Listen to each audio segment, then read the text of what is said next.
Finch from Legally Yours.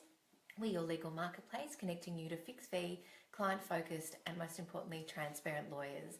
So today I wanted to discuss 6 sort of contract hacks for small business that can be really helpful, particularly if you're a small business owner and you're entering into contracts.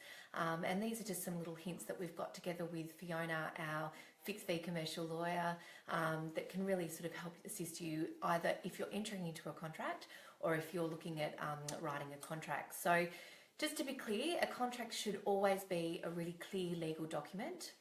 It should always set out your rights and responsibilities, and it needs to incorporate and include protections so that in the event that things don't go the way they should, you've got protections built in there. So the first contract hack that we would recommend is making sure that you identify all the parties to the contract. And that includes the company name, the ABN, address, a contact person. If you're entering into a contract with a sole trader or as a sole trader, make sure that you include the person's name and then also their business name, ABN, address, and the like. So contract hack number 1, make sure that you identify the parties. Contract hack number 2 is always make sure that you have a defined period of the contract, and by that we mean a start and an end date. But if there is none, so if it's an ongoing business relationship, make sure that you specifically make reference to that. So if it's ongoing, for example, for goods and services, make sure that that's really clearly stated that it's an ongoing contract, and then that becomes the definition of a defined period of contract. So contract hack number 3 is to do with the terms. Now think of terms like a story. So when you're writing the contract, the terms have to be like a story explaining what it is that the contract, what's being provided, to who and to whom, and those sorts of things. So try and provide as many details as you can in those terms, just like you would be writing a story. So that's contract hack number 3. Number 4 are payment terms. So these are really, really essential.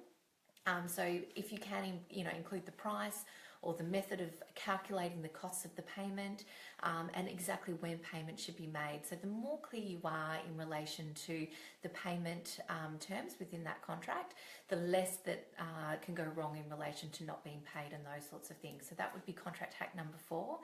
Number 5, make sure that you set out the elements of the contract.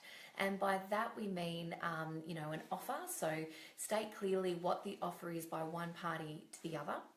Then the acceptance. And acceptance can be either by a signing of the other party to that contract, or it could be ticking an acceptance box, or by some specific action. So really make sure that you set out the offer and the acceptance. And a really important next step to that is that you have to indicate and show that there's been some common meeting of the minds on that contract. So often you might see a little box which says, I agree to terms and conditions, and by people actually clicking in that box, everyone then there's been a meeting of the minds. So that person can't ever come back and say, oh, I didn't understand, because they've actually ticked that box. So that would be another really important sort of contract hack that you can include sort of within that elements of the contract.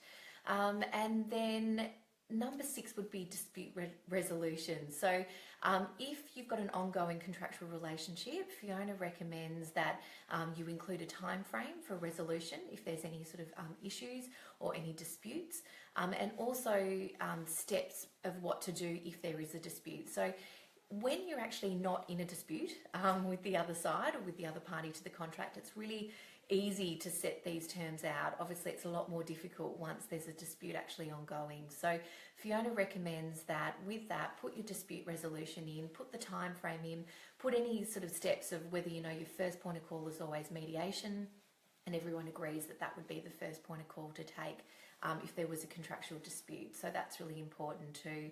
And then look, these 6 contractual hacks, they can apply to both verbal and written contracts. And obviously for watertight contracts, we would recommend seeing a lawyer. Obviously fixed fee, complimentary consultation, we can connect you to Fiona. So if you'd like to go to legallyyours.com.au, we can certainly connect you through. But hopefully these hints have given you some understanding of what you really need to include. And both on the other side, if you're entering into a contract, use these contract hacks to go through to make sure that it's a contract that's going to be valid and watertight, and make sure that it's beneficial for both parties. Hope that's been of use, and Karen Finch from Legally Yours, we're your legal marketplace. Thank you.